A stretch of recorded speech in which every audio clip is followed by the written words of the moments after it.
Okay, dear student, how are you? I am fine by the grace of Allah. I hope you are also well by the grace of Allah. সম্মানিত শিক্ষার্থীবৃন্দ, আমরা take কোশ্চেনের উপর already 4টা class করে ফেলছি। আজকে আমাদের সর্বশেষ ক্লাস। আমি আশা করব তোমরা বারবার ক্লাসগুলো বাসায় বারবার দেখবে এবং উদাহরণগুলো খাতায় লিখে প্র্যাকটিস করবে। না বুঝলে আমাকে ফোন দিবে। Today we are going to take class on tech question part 5. Tech question part 5. Extra rules for tech question. Extra rules for tech question. তাহলে আজকে প্রথম আমি লিখলাম জিরান্ট।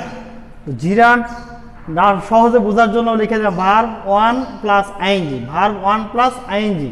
তো ভার্ব 1 প্লাস আইএনজি যুক্ত শব্দ যদি সাবজেক্ট হয় তখন আনসারে সাবজেক্ট হবে ইট। সাবজেক্ট হবে it. For example, smoking is harmful. ধূমপান ক্ষতিকর। Smoking is harmful. ধূমপান ক্ষতিকর। এখানে স্মোকের সাথে আইএনজি যোগ হয়ে স্মোকিং হয়েছে। অক্সিলারি আছে ইজ, অতএব ইজন্ট। ইজ থাকলে কি হবে? Auxiliary and. আমরা পড়ছিলাম auxiliary anti subject. Auxiliary anti.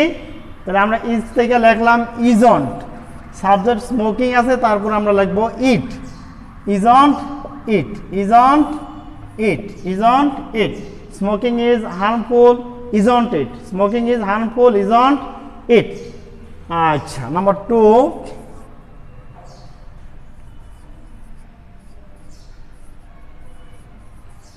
Walking is good for health. হাঁটা স্বাস্থ্যের জন্য ভালো। ওয়াক এর সাথে আইএনজি যুগ হয়েছে walking. Walk walking walk walking. তাহলে walking is good for health. হাঁটা স্বাস্থ্যের জন্য ভালো। এখানে অক্সিলারি হলো ইজ, তাহলে আমরা কি লিখবো? ইজন্ট। ইজন্ট। সাবজেক্ট যেহেতু ভার্ব আইএনজি আছে, আমরা সাবজেক্ট লিখবো ইট। তাহলে isn't it. Isn't it. Isn't it? Have you understood? Isn't it? Smoking is harmful, isn't it? Smoking is harmful, isn't it? Walking is good for health, isn't it? তাহলে আমরা verb ING যুক্ত শব্দ যদি subject পাই তাহলে আমরা subject হিসাবে লিখব ইট। Subject হিসাবে কি লিখব? ইট।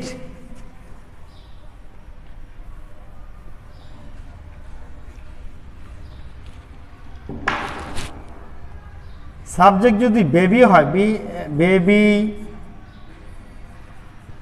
চাইল্ড,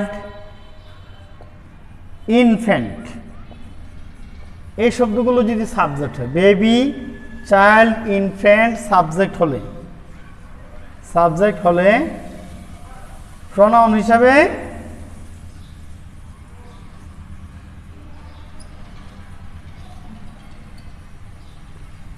সাবজেক্ট হবে ইট।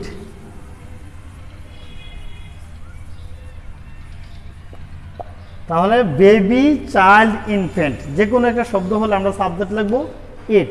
যেমন দ্য বেবি ইজ ক্রাইং। শিশুটি কাঁদতেছে। The baby is crying. শিশুটি কাঁদতেছে। তাহলে ইজটা হলো অক্সিলারি ভার্ব। তাহলে আমরা প্রথমে কি লিখব? Isn't. Auxiliary anti. Subject the baby থাকার কারণে আমরা সাবজেক্ট লিখব ইট। যেহেতু দা বেবি সাবজেক্ট, আমরা বেবি থাকলে সাবজেক্ট কি লিখব? ইট। তাহলে আনসার হবে isn't it. Isn't it. Isn't it. সাসেস যদি সাবজেক্ট চাইল্ড থাকে, ইনফ্যান্ট থাকে, তখন আমরা ইট লিখব। ক্লিয়ার? ভালোভাবে খেয়াল করো, মুখস্থ মনে রাখতে হবে। বেবি, চাইল্ড, ইনফ্যান্ট সাবজেক্ট হলে প্রনাউন হিসেবে আমরা সাবজেক্ট লিখব ইট। প্রনাউন হিসেবে সাবজেক্ট লিখব ইট।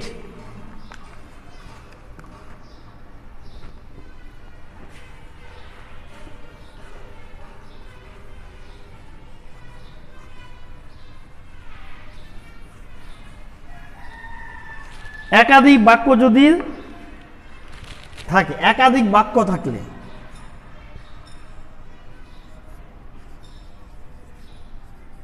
একাধিক বাক্য থাকলে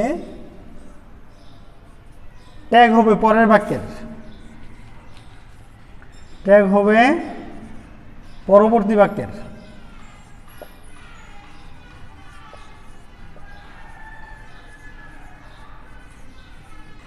যদি একাধিক বাক্য থাকে তাহলে আমরা ট্যাগ কোশ্চেন করব পরের বাক্যের। একাধিক বাক্য থাকলে ট্যাগ কোশ্চেন করব পরের বাক্যের। যেমন to tell a lie is harmful. মিথ্যা বলা ক্ষতিকর। To tell a lie is harmful, মিথ্যা বলা ক্ষতিকর। The sinners suffer, the sinners suffer in the long term, in the long time. তাহলে এখানে একটা বাক্য হলো to tell a lie is harmful, মিথ্যা বলা ক্ষতিকর। The sinner suffer in the long time, তাহলে পাপীরা দীর্ঘ সময় ভুগে। এখানে ভার্ব হলো সাফার, যেহেতু এটা প্রেজেন্ট ফর্ম আনসার হবে ডন্ট অথবা ডাজন্ট, ডন্ট অথবা ডাজন্ট। এখানে ভার্বের সাথে এস অথবা ইয়েস যেহেতু নাই আমরা ব্যবহার করব ডন্ট। আর সিনার্স এটা এস আছে অথবা এটা প্লোরাল নাম্বার, অতএব সাবজেক্ট হবে দে, ডন্ট দে, ডন্ট দে। তাহলে একটু ভালোভাবে খেয়াল করতে হবে, যদি একাধিক বাক্য থাকে আমরা সাধারণত লাস্টের বাক্যে ট্যাগ কোশ্চেন করব। To tell a lie is harmful, the sinners suffer in the long time.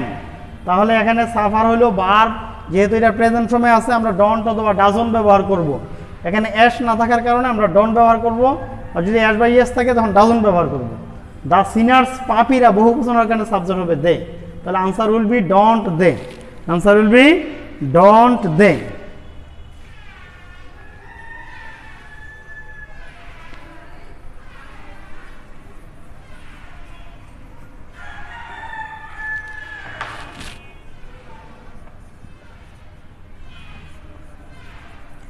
That দ্বারা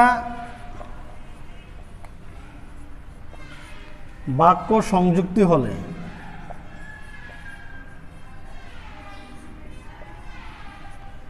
দ্যাট দ্বারা বাক্য সংযুক্ত হলে ট্যাগ হবে দ্যাটের পূর্বের বাক্যের, হবে দ্যাট এর আগের বাক্যের, দ্যাট এর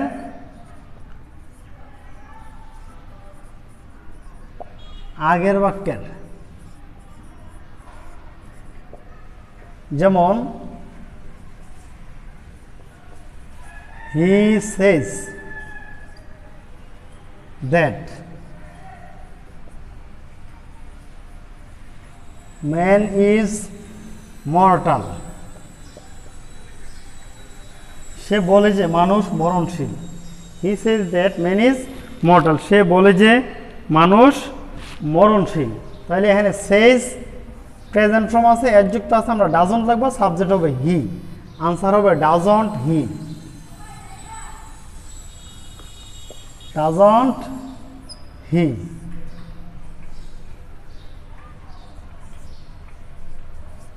we hope that you are well, আমরা আশা করি যে তোমরা ভালো আছো। We hope that you are well, তাহলে এখানেও দ্যাট আছে, আমরা প্রথম অংশ ট্যাগ কোশ্চেন করবো। হপটা প্রেজেন্ট ফর্ম, অতএব আমরা লিখবো don't, don't we, don't we, don't we. Have you understood? তাহলে আমাদের মনে রাখতে হবে দ্যাট দ্বারা বাক্য শুরু হলে দ্যাটের আগে যে অংশটা থাকে এই অংশের ট্যাগ কোশ্চেন সাধারণত হবে।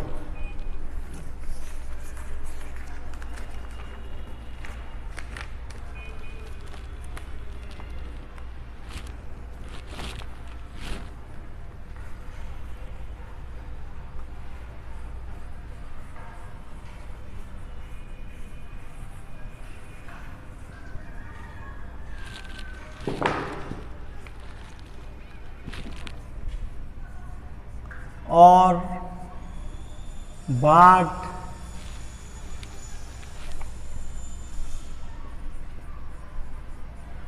আইদার অর,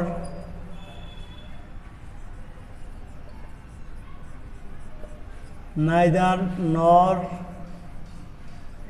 ইত্যাদি দ্বারা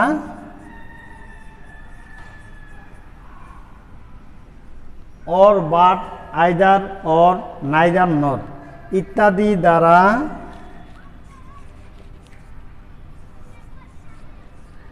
দুটি সাবজেক্ট যুক্ত হলে, দুটি সাবজেক্ট যুক্ত হলে দ্বিতীয় সাবজেক্ট অনুযায়ী ট্যাগ হবে, দ্বিতীয় সাবজেক্ট অনুযায়ী ট্যাগ হবে, দ্বিতীয় সাবজেক্ট অনুযায়ী ট্যাগ হবে। তাহলে or but either or neither not ইত্যাদি দ্বারা শুরু হলে দ্বিতীয় সাবজেক্ট অনুযায়ী ট্যাগ হবে। যেমন either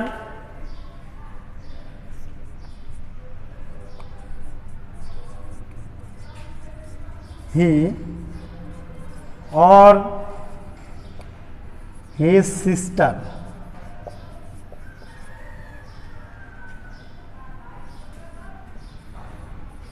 comes here.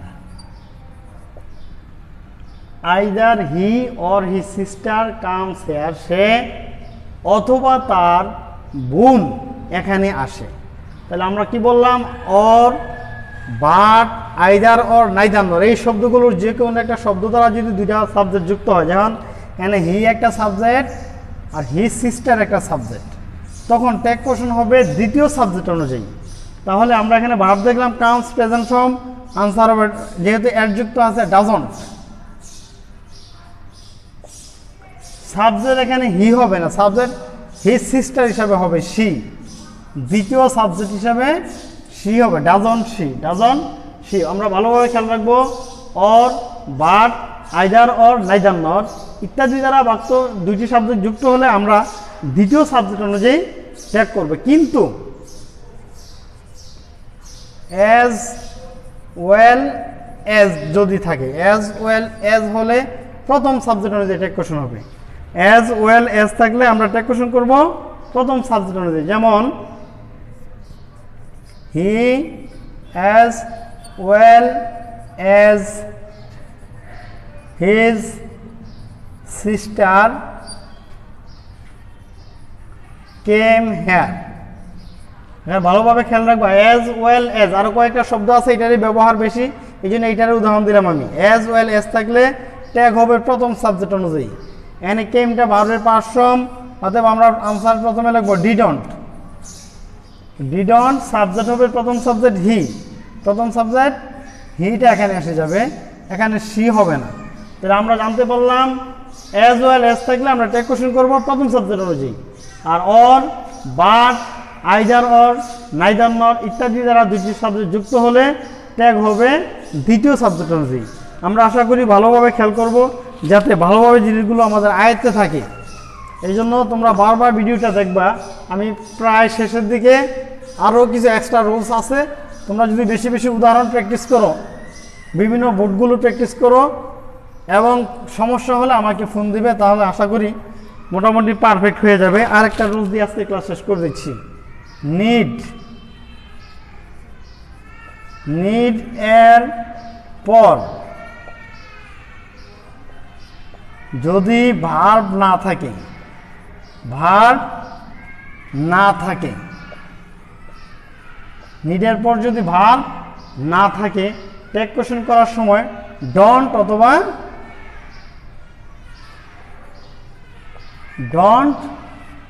Doesn't, don't অথবা ডাজন, তারপরে প্লাস হবে সাবজেক্ট, ডন্ট অথবা ডাজন সাবজেক্ট। ভালোভাবে খেয়াল করো, নিডের পর যদি ভার্ব না থাকে, নিড আরও আছে ডেয়ার, নিডের ব্যবহারটাই বেশি, নিড এবং ডেয়ারের পর যদি ভার্ব না থাকে তাহলে আমরা আনসার লিখব ডন্ট অথবা ডাজন সাবজেক্ট। যেমন আই নিড মানি, আমার টাকা প্রয়োজন। এখানে নিড হলো একটা ভার্ব, এখানে মূল ভার্ব নাই, অতএব আমরা এখানে ডন্ট অথবা ডাজন ব্যবহার করতে পারবো। যেহেতু নিডের সাথে অ্যাডযুক্ত নাই আমরা লিখব don't subject, don't I, don't I. Don't I.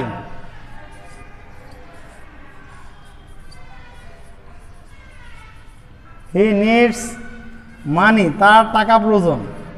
He needs money. তার টাকা প্রয়োজন। এখানে যেহেতু needs ভার্বের সাথে এস আছে তাহলে আমরা লিখব doesn't.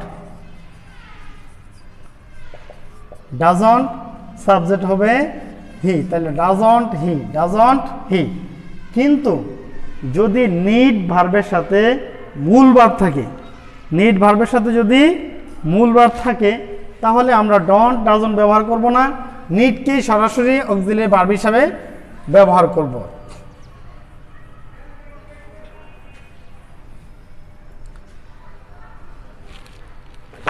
need ভার্ব এর সাথে মূল ভার্ব থাকলে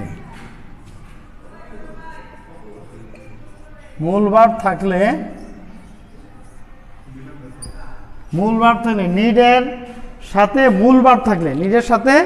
মূল ভার্ব থাকলে আমরা তখন কিন্তু ডন্ট ডাজন্ট ব্যবহার করব না। যেমন I need to go out, আমার বাইরে যাওয়া প্রয়োজন। এখানে নিড হলো একটা অক্সিলারি ভার্ব, তারপরে গো ভার্ব আছে, অতএব আমরা এখানে ডন্ট ডাজন্ট যদি ব্যবহার করি তাহলে আনসার হবে না। অক্সিলারি ভার্বের পরে মূল ভার্ব থাকলে আমরা নিড থেকে অক্সিলারি ভার্ব হিসেবে ব্যবহার করব, তাহলে answer will be needn't I. Have you understood? তো আমি সকলকে বলবো you will practice at home again and watch my class again write down the answer and example on your exercise paper and practice the all board question. If you have any problem you will phone me to solve the problem. ইনশাআল্লাহ আমি আশা করব তোমরা যদি আমার এই ক্লাসগুলো ভালোভাবে follow করো, আরও কিছু এক্সট্রা রুলস আছে, তো তোমরা প্র্যাকটিস করতে যে সমস্যা হলে আমাকে ফোন দিবে, আমি ইনশাআল্লাহ সম্পূর্ণ বলে দেওয়ার চেষ্টা করব। আমি আশা করব ট্যাগ কোশ্চেনের এই 5টা পার্ট যদি তোমরা বাসায় কন্টিনিউ ভালোভাবে দেখো, এখানে 5 মার্ক পাওয়ার জন্য আর কোনো সমস্যা হবে না। এই জন্য তোমরা ক্লাসগুলো বারবার দেখবে, উদাহরণগুলো খাতায় তুলবে এবং ভালো থাকো, সুস্থ থাকো, যার যার ধর্ম অনুযায়ী ধর্মীয় বিধিবিধানগুলো যথাযথভাবে মেনে চলবে, কখনো মদপায়ীদের পাশে যাবে না, ধূমপায়ীদের সংস্পর্শে যাবে না। আল্লাহ বলতেছেন কুনু মা সাদিকিন, তোমরা সত্যবাদীদের সঙ্গী হও। অতএব আমরা ভালো লোকদের সঙ্গে হবো, যে ধর্মে থাকো ভালো লোকদের সঙ্গে হবে, অসৎ লোকদের সঙ্গে হবে না। তোমাদের চরিত্র সুন্দরভাবে গড়ে উঠুক। আমি তোমাদের সুস্বাস্থ্য কামনা করে আজকের ক্লাস এখানে সমাপ্ত করছি। আসসালামু আলাইকুম রহমতুল্লাহ।